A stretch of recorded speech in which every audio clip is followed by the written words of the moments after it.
Hi Clash Nation! Ako po si Jordy K and I'm from San Jose del Monte, Bulacan po.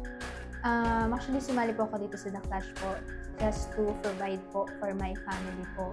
Since wala po kaming sariling bahay, nangungupahan lang po kami kaya ginarap ko na po yung opportunity po para makasali po sa The Clash. Ang meron ako na wala ang Clash Royale siguro po is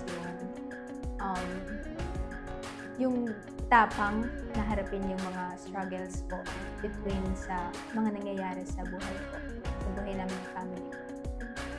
Ang dapat naabangan sa akin ng Clash Nation is yung mga pinrepare po namin na mga song na nagsisimbolize dun sa nararanasan namin sa buhay. Sa akin, personal.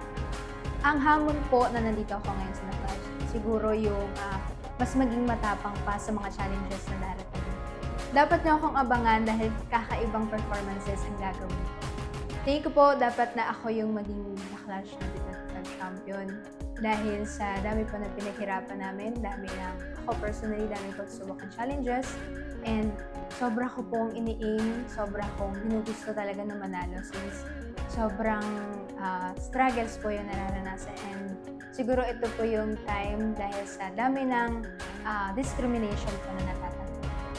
Hi Clash Nation! Ako si Jordy K. See you sa loob ng Clash Arena.